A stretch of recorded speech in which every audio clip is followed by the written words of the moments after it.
Mohon Ustaz jelaskan masalah tahlilan orang baru meninggal dunia 3 hari, 7 hari, 20 hari, 40 hari, 100 hari. Banyak. Di daerah Linggani membuat atau menambah 60 hari, 80 hari. Apakah ada dalilnya yang bersangkutan dijadikan rujukan atau apakah ulama sepakat dengan hal ini? Mohon penjelasannya Pak Ustaz. Mak saya meninggal bulan Maret 2019. Sekarang bulan bulan Februari. Berarti sebulan lagi setahun. Tak pernah berhenti. Saya teruskan aja. Saya terus baca Yasin, saya terus tahlil, saya terus bagi beras fakir miskin.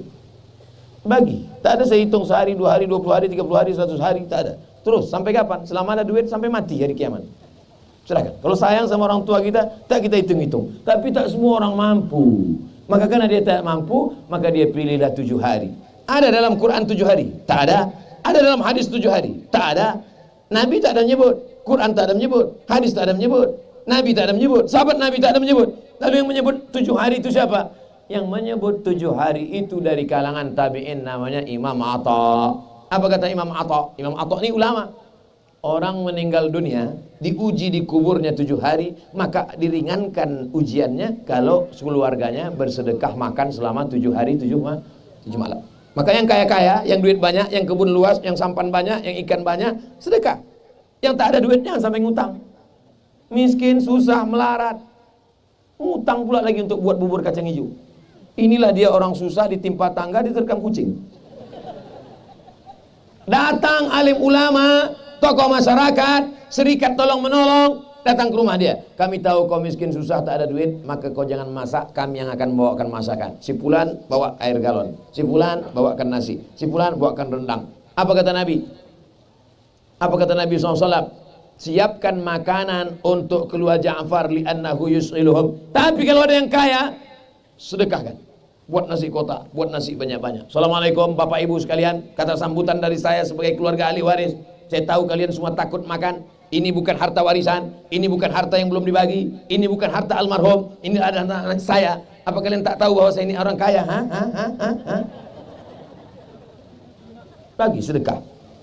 Ya Rasulullah, ummi matat, umakku mati. Apa atasaddaqu anha? Kalau aku bersedekah sampai apa tak sampai? Kata Nabi, tasaddaq ya Sa'ad. Wahai Sa'ad, sahabat Nabi namanya Sa'ad, sedekahlah engkau, sedekah kau sampai. Ayu sadaqatu afdal? Sedekah apa yang afdal? Saqiyul ma, memberi air minum. Kesimpulannya, yang miskin, yang susah tak usah buat. Karena kalian sudah susah, sudah kena musibah. Kasih tahu, yang miskin, yang susah, jangan sampai ngutang gara-gara itu. Kirim aja Al-Fatihah.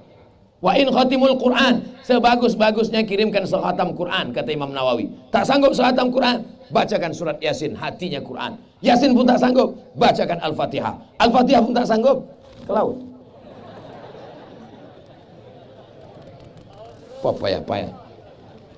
Tahlil Pak Ustaz, man halala sab'ina marratan. Siapa yang bertahlil 70 kali, summa ahdatsa wabahu lil mayyit, kemudian dia hadiahkan pahalanya kepada mayit, yantafi'u bihi, maka pahalanya sampai kepada orang mati. Begitu kata Imam Ibnu Taimiyah dalam kitab Majmu' Fatawa. Siapa yang bertahlil 70 kali, la ilaha illallah, la ilaha illallah, la ilaha illallah 70 kali, hadiahkan pahalanya ke mayit sampai.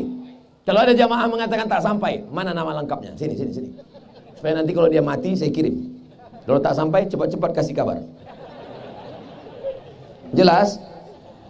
Insya Allah ceramah saya jelas selama ini. Yang bilang tak jelas itu tak ada duit paket, beli paket. Apa hukumnya kita punya kedai kopi, tapi sering dilakukan permainan batu domino. Permainan tersebut selalu dengan taruhan. Bukan taruhan uang, tapi rokok. Macam mana pendapat Pak Ustadz tentang hal tersebut? Orang yang punya kedai kopi mencari rezeki yang halal barokah supaya hidupnya diridhai Allah. Betul? Kalau ada rezeki yang tak barokah namanya istidraj. Istidraj itu apa? Azab yang tertunda. Coba tengok doa selamat. Doa selamat mau menjelang Ramadan, 71 hari menjelang Ramadan, doa selamat.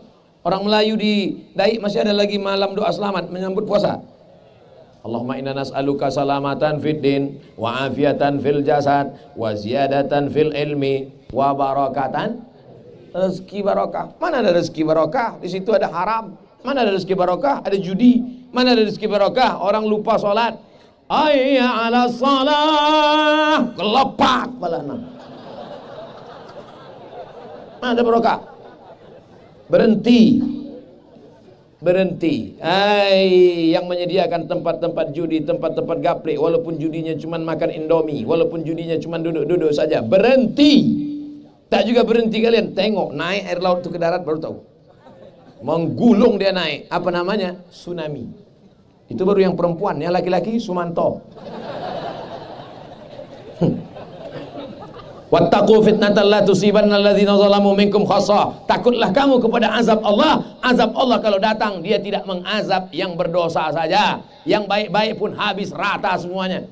Tapi ibu pikir kalau tsunami itu datang naik ke darat, apa ditengoknya? Ditanyanya dulu, ini rumah orang main gaple apa tidak? Main gaple, hancurkan. Ini sembahyang, tidak, mana ada, rata semua dengan tanah. La ta'murun nabil ma'ruf, ajak orang buat baik. Wala tanhauna 'anil munkar, larang orang buat mungkar.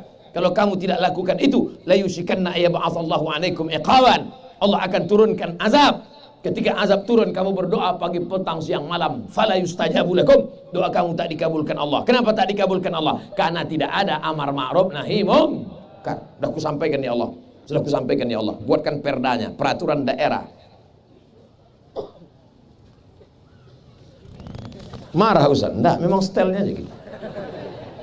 Apa hukum menyimpan keuangan masjid beratus juta ke sebuah bank konvensional? Duit masjid itu punya ketua masjid atau punya umat? Punya umat. Kenapa disimpan? Mestinya begitu dapat duit, belikan karpet. Dapat duit, perbaiki WC. Dapat duit, betulkan dinding. Dapat duit, betulkan kubah. Dapat lagi duit, beli tanah samping buat sekolah MDA. Dapat lagi duit, sekolahkan. Ini begitu bangganya, masjid kita sekarang 200 juta. Punya siapa? Itu bukan punya kau ketua masjid. Ini ketua masjid yang begini mesti dilengserkan. Itu bukan punya dia, itu punya umat. Umat yang punya, kebetulan diangkat untuk menjadi koordinator. Oleh sebab itu masjid yang baik adalah masjid kita sampai hari ini saldonya 0. Kenapa? Karena semuanya dipakai untuk kemaslahatan umat. Ini jamaah duduk sampai menggigil kedinginan, kena malaria karena tak ada lantai. Sujud orang di masjid, bangkit dari sujud kening berpasir karena tak ada keramik. Duit banyak pakai. Apalagi kalau dimasukkan ke bank konvensional, masukkan ke bank Riau Kepri Syariah. Kalaupun ada juga tabungan masjid, masukkan ke bank Riau Kepri Syariah. Ustaz enak aja ngomong. Emang Ustaz pernah ketua masjid? Jelek-jelek gini ketua masjid nih. Ini ketua masjid nih, main-main. Apakah boleh kas masjid kita gunakan untuk membayar honor-honor guru TPA atau membeli konsumsi dipergunakan dalam kegiatan-kegiatan keagamaan? Honor guru ditanggung oleh siapa nanggungnya? Ra'iddin wa daulah. Tugas sultan, sultan dulu kerajaan Riau Lingga, maka dia ada namanya sultan. Semua guru agama mufti ditanggung oleh sultan. Karena kita tak punya sultan lagi sekarang, maka ditanggung sebagiannya oleh Kementerian Agama, yang PNS, guru-guru, penyuluh di kantor KUA. Tapi tak semuanya bisa terakomodir karena keterbatasan APBN, APBD. Maka ada pula dari APBD kabupaten, maka diberikan santunan. Tak juga bisa, maka masyarakat berkumpul bersama-sama. Itulah yang masuk dalam sodakoh dalam masjid.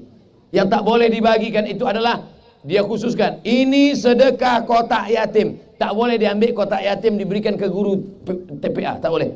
Yatim hanya untuk makanan yatim. Makanya kotak itu mesti banyak. Kotak yatim, kotak duafa, kotak pembangunan masjid, kotak sodakoh. Yang sodakoh ini boleh untuk umum. Adapun kotak yatim tak boleh. Alladzina ya'kuluna amwalal yatama zulman. Siapa yang memakan harta anak yatim, innama ya'kuluna fi butunihim nara. Mereka sama seperti memakan api neraka. Yang sodakoh umum boleh, yang khusus tak boleh. Di kecamatan Lingga ini ada binatang yang bernama keluang, Batman. Seperti kelelawar tapi agak besar.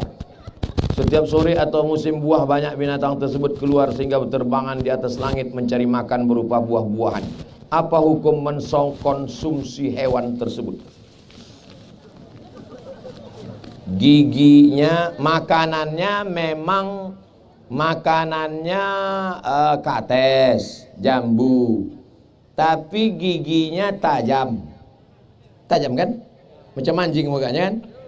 Kukunya tajam. maka kiasnya kemana? Dia masuk dalam kategori buas. Maka andai tidak buas pun dia masuk dalam kategori menjijikkan. Nengoknya aja macam anjing. Anjing terbang itu sebetulnya. Oleh sebab itu maka dalam mazhab Syafi'i ada beberapa kriteria. Pertama, rupanya macam binatang haram. Yang kedua, cara hidupnya macam binatang haram. Pakai kias dia. Quran, hadis, ijma', kias. Dalam masalah binatang yang paling ketat Hanafi. Dalam masalah binatang yang paling longgar Maliki. Dalam masalah binatang yang pertengahan adalah mazhab Syafi'i.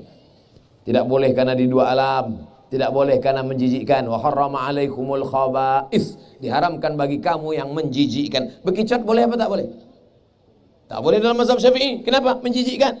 Tapi di Maroko mazhab Maliki dijual sup bekicot. Namanya escargot. Saya waktu pertama jadi mahasiswa dibawa sama kawan-kawan. Mat, ayo kita makan escargot. Saya sangka masih es krim.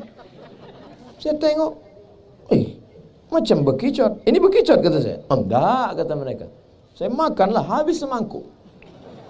Rupanya dikerjai anak-anak lama. Bekicot.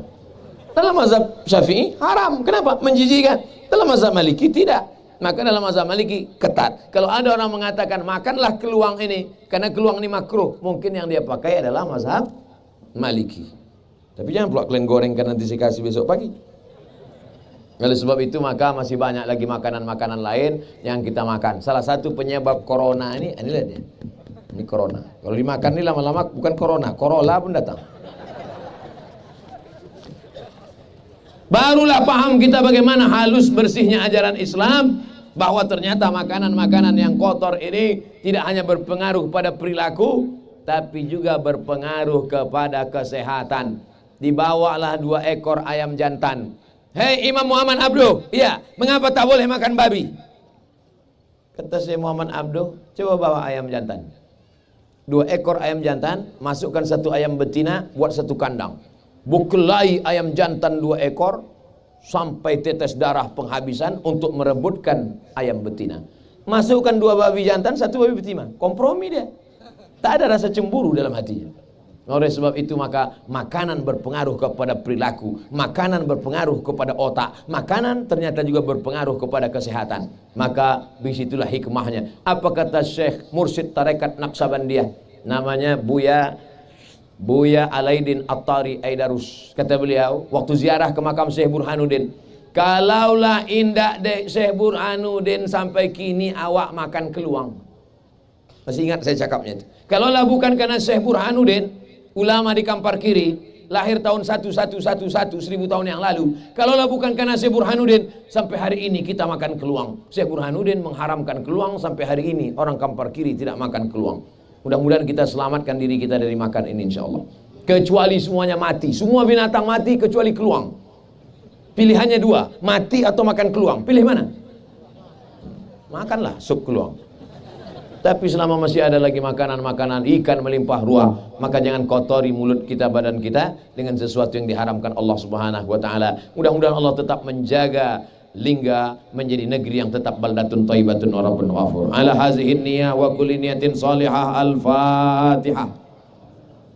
A'udzubillahi minasyaitonir rajim. Bismillahirrahmanirrahim. Alhamdulillahirabbil alamin arrahmanir rahim. Maliki yaumiddin. Iyyaka na'budu wa iyyaka nasta'in. Ihdinas siratal mustaqim, siratal ladzina an'amta 'alaihim ghairil maghdubi 'alaihim waladdallin. Amin. Allahumma barik lana fi Rajab wa Sya'ban. Berikan kami berkah di bulan Rajab dan Sya'ban. Wa ballighna Ramadan. Sampaikan kami ke bulan Ramadan ya Allah. Rabbana fir lana dzunubana, ampunkan dosa kami, wali abaina, ayah kami, wali ummahatina, mak kami, wali azwajina, pasangan hidup kami, wali dzurriyyatina, anak cucu keturunan kami, wali man hadarana, semua yang hadir malam ini pulang dalam keadaan bersih dari dosa-dosanya ya Allah. Wali ikhwanina alladzina sabaquna bil iman, saudara-saudara kami yang sudah mendahului kami dengan iman. Allahumma ja'al quburahum rawdatan min riyadil jinan, jadikan kubur mereka salah satu dari taman-taman surgamu ya Allah. La taj'al quburahum hufratan min hufarin niran, jangan jadikan kubur mereka salah satu dari lubang nerakamu ya Allah. Allahumma ja'al hadzal balada baladan aminan mutmainan ya'ti rizquhu min kulli makan, jadikan Lingga negeri yang aman, damai, terbuka pintu rezeki dari segala penjuru ya Allah.